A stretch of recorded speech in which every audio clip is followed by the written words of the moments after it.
Salut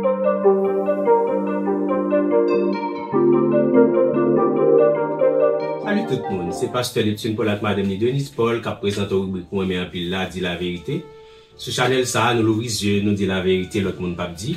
Et pas oublier, toujours songer à abonner, remettre, partager vidéo ça et cliquer cloche là pour qu'on ait le nous poster et une nouvelle vidéo. Donc aujourd'hui, on a commencé avec une série sur les 10 plaies de l'Égypte. Hello everyone, Pastor Leptune Paul and his wife Denise Paul presenting you the rubric Tell the Truth. On this channel, we are opening your eyes. We tell the truth, others won't tell you. Remember to subscribe, like, share this video, and click the bell to be notified when we post a new video. Today we are starting a series about the 10 plagues of Egypt. Les 10 plaies de l'Égypte constituent une recueil, une collection de miracles qui plus étrange dans la Bible. Dieu utilise les 10 plaies pour envoyer un message puissant et clair par l'Égypte, par Israélites, par le monde et par nous-mêmes. The 10 plagues of Egypt constitute one of the most strange collections of miracles in the Bible. God used the 10 plagues to send a powerful and clean message to Egypt, to the Israelites, to the world, and to us. De l'eau transformée en sang pendant 7 jours, grenouilles, crapauds envahis pays, légion moustique, mouches, la peste, ulcère, la grêle, sauterelle couvrit pays et dévorer toute plante, ténèbres pendant 3 jours, la mort premier-né moun comme animal. The 10 plagues, water turns into blood for 7 days, frogs invade the country, legion of mosquitoes, flies, disease, ulcers, the hail, grasshoppers over the country and devour all the plants, darkness for 3 days, the death of the firstborn men and also animals. Aucun autre côté dans la Bible, nous pas une manifestation aussi particulière du jugement divin. Ou pas jamais demandé tout pour qui ça bon Dieu te voyé un mélange de fléaux, de plaies si éclectiques, si divers, si variés sur Égypte. Nowhere else in the Bible do we see such a particular manifestation of divine judgment. Have you ever asked yourself, why did God send such an eclectic mix of plagues, so diverse, so varied in Egypt? Et ou pas jamais demandé tout pour qui ça te décidé voyer 10. Bon Dieu dans toute puissance, il était capable facilement craser l'Égypte et libérer Israël avec un seul plaie. Pour qui ça, bon Dieu, pas juste intensifier ou bien augmenter 7e plaie, par exemple la grêle là, et puis il était tout simplement fini avec ça. And why did he decide to send 10? God in all his power was able to easily break Egypt and free Israel with a single plague. Why didn't God just intensify the 7th plague, the hail, and then he was simply done with it? Bon Dieu a une raison particulière, il y a une raison spéciale qui fait te décider d'accomplir tout miracle ça yo. Objectif principal display yo, c'est pas simplement pour libérer Israël ou bien pour punir Pharaon avec le peuple égyptien. C'était un choc des titans pour faire toute l'humanité connaître qui est qui vrai Dieu. L'Exode 12 verset 12, Dieu dit: j'exécuterai des jugements contre tous les dieux d'Égypte, je suis l'Éternel. God has a special reason that made him decide to perform all these miracles. The main purpose of the 10 plagues was not simply to free the Israelites or to punish Pharaoh and the Egyptian people. It was a clash of the titans to make all humanity know who the true God is. In Exodus 12:12, on that same night I will pass through Egypt and strike down every firstborn of both people and animals, and I will bring judgment on all the gods of Egypt. I am the Lord. N'importe ça, c'est l'Égypte qui était la plus grande puissance, la puissance dominante du monde. Et il était une religion qui était plus répandue, qui était plus complexe et qui était plus ancienne sur la planète là. At that time, Egypt was the biggest power, the dominant power in the world, and it had one of the most widespread, complex, and oldest religion in the planet. En parenthèse, nous entendons un bon YouTuber, un bon influenceur tête en bas, un bon politicien ignorant sur les réseaux sociaux qui dit que la Bible c'est livre l'Occident crié et porté ban nous en Haïti pour qu'il y ait esclavage. Yo même dit moun noir pas d'adoué observer bon Dieu la Bible là parce que la Bible là c'est alors bon Dieu ça c'est bon Dieu blanc. N'a pas envie de parler avec moun sa yo. Kounya n'a seulement attiré attention que scénario ça c'est pas ni en Europe ni en Amérique l'a déroulé mais en Égypte, en Afrique. And for emphasis, I heard a YouTuber influencer and ignorant politicians on social networks saying that the Bible was created by the Occidental and brought to us in Haiti to keep us enslaved. They even say that black people should not be worshiping the God of the Bible because he's a white man God. We will come and talk to these people. But right now, we will only draw your attention to the fact that the scenario is not unfolding in Europe or America, but in Egypt and Africa. En d'autres termes, bon Dieu peut utiliser 10 fléaux ça yo comme avertissement et pour punir tout un système religieux et politique et pour libérer toute une civilisation en bas esclavage, fausse religion. In other words, God will use these 10 plagues as a warning and to punish an entire religious and political system and to liberate an entire civilization from the slavery of false religion. 10 plaies révélé le seul vrai Dieu. Dans le moment 10 plaies, peuple Israël la tape vivre en Égypte depuis des centaines d'années. Au début, dans l'époque Joseph était chef en Égypte, à cause de toute bombe à égalité fait dans le pays, Israël était des invités d'honneur bienvenus en Égypte. Mais, à mesure que le peuple Israël a augmenté en nombre et en puissance, Pharaon ou Égyptien ont commencé à considérer l'Israélite comme une menace. Et dans le moment où Moïse pris naissance, Israélite était déjà un peuple esclave qui perdit véritable identité. The 10 plagues revealed the only true God. At the time of the 10 plagues, the people of Israel were living in Egypt for hundreds of years. In the beginning, when Joseph was the ruler of Egypt, because of all the good things he did in the country, the Israelites were honored guests in Egypt. But as the people of Israel increased in number and in power, the Pharaoh, kings of the Egypt, began to see the Israelites as a threat. And at the time of Moses' birth, the Israelites were already a slave people who had lost their true identity. Exode 2 verset 23 montre que le peuple Israël a crié et le relais pour demander délivrance. Mais qui ça nous lit? Longtemps après, le roi d'Égypte mourut et les enfants d'Israël gémissaient encore sous la servitude et poussaient des cris. Ces cris que leur arrachait la servitude montaient jusqu'à Dieu. Exodus 2 verse 23 shows that the people of Israel cry out for deliverance. This is what we read. During that long period, the king of Egypt died. The Israelites groaned in their slavery and cried out, and the cry for help because of their slavery went up to God.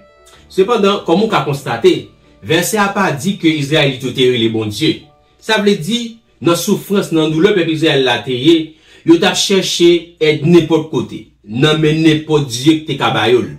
Donc, situation ça a semblé tant que deux bouts de loi ça a passé en Haïti. Moi, t'étends de quelques moun sur les réseaux sociaux et yon nan si soi-disant prophète pays en Haïti, le canal là était fait commencer qui t'a déclaré n'a cherché ce qu'on n'importe côté on ka joindre. Non mais n'importe divinité. Pasteur ou grand prêtre doit mettre tête ensemble pour prier pour délivrer ce pays. Moun sa yo fait une erreur. Prophète Mackinson spécialement m'te well dans la télévision et c'est ça même bon Dieu pas vle ouais. Ou passer totalement à côté ou de honnête. Bon Dieu la Bible là pas dans mélange. Li pas jamais besoin être diable pour le délivrer petit.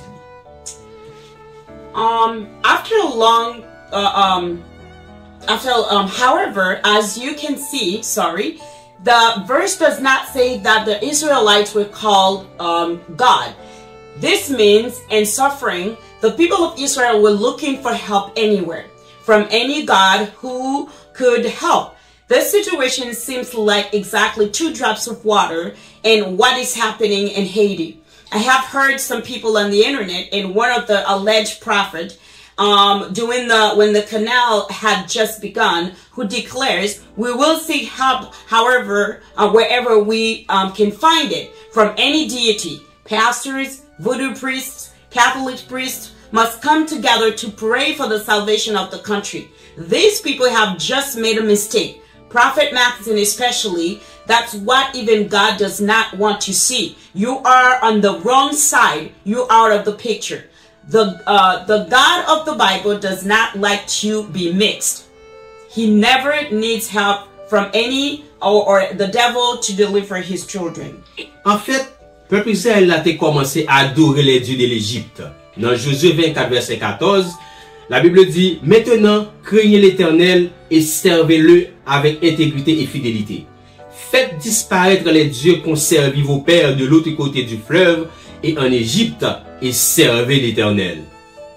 In fact, the people of Israel began to worship the gods of Egypt. Joshua 24, verse 14. It says, now fear the Lord and serve him with all faithfulness. Throw away the gods of your ancestors worshipped beyond the Euphrates River and in Egypt, and serve the Lord. Peuple a été tellement corrompu par la religion égyptienne, yo pas aucune idée et yo pas connaît qui est vrai Dieu.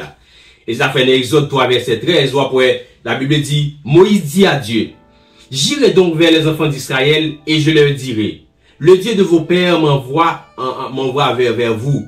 Mais s'ils me demandent quel est son nom, que leur répondrai-je? Donc, à travers les 10 plaies, et bon Dieu t'a décidé de faire ni Égyptien, ni Israélite connaît qui est lié. Le grand je suis, un Dieu redoutable. The people were so corrupted by the Egyptian religion, they had no idea and they did not know who is the true God. Exodus 3:13, Moses said to God, I will go to the children of Israel, and I will say to them, the God of your fathers sent me to you. But if they ask me what his name is, what will my answer be? So through the 10 plagues, God decided to let both Egyptians and Israelites know who he is. I am a formidable God. Certains experts estiment que l'Égypte gagne un panthéon qui gagne jusqu'à 2000 dieux et déesses païens. Donc, à travers 10 plaies, bon Dieu pral pilonner idole sa yo. Et bon Dieu pral prouver que il c'est seul et unique être suprême, divin et tout puissant de l'univers. Dans Exode 3 verset 14, la Bible dit, et Dieu dit à Moïse, je suis ce que je suis. Bon Dieu te baille Moïse message ça, et puis, il était utilisé grand homme ça, avec 10 plaies pour transmettre même message ça à Égypte, à Israélite yo. Some experts estimate that Egypt had a pantheon of up to 2,000 pagan gods and goddesses. Through the 10 plagues, God will trample these idols, and God will prove that he's the only and unique, supreme, divine, and all-powerful being of the universe. Exodus 3:14, and God said to Moses, I am that I am. God gave this message, the same message to Moses, and then he used this great man with the 10 plagues, the country, to convey the message, the same message to the Egyptian and the Israelites. En résumé, but essentiel 10 plaies yo, bon Dieu te voulait faire Égypte, qui était la civilisation la plus puissante de la terre, à tout l'autre monde reconnaître que c'est le grand je suis. Je suis ce que je suis. In summary, the essential purpose of the 10 plagues, God wanted to make Egypt, which was the greatest civilization, the most powerful on earth, and all the people recognize that he is the great I am that I am.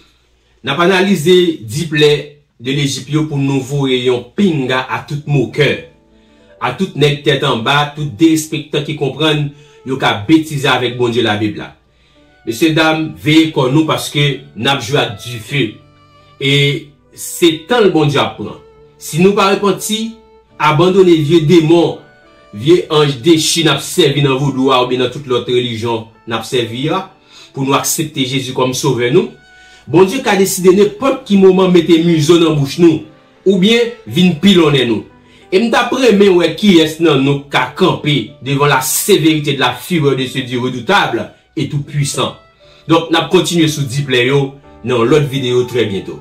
We will analyze the 10 plagues of Egypt to send a hail to all the mockers and to all the downtrodden, disrespectful people who understand that they can make fun of God in the Bible. Ladies and gentlemen, watch yourselves because you are playing with fire. And God is only taking his time. If we do not repent, abandon the old demons, fallen angels, we will use in the voodoo to accept Jesus as your Savior. God can decide any time to put a muscle in your mouth or to deal with you. And I would like to see who among you will be able to stand before the severity of the fury of this fearful and almighty God. We will continue on the 10 plagues and on another video very soon. Donc n'a profiter remercier parce que tu regardé vidéo ça et nous espérer te béni. So thank you for watching this video. We hope we were blessed. Donc n'a invité comme toujours abonner, commenter, partager, cliquer cloche là pour recevoir vidéo nous les poster. We invite you to subscribe, comment, share, click the bell so you can receive videos when we post them.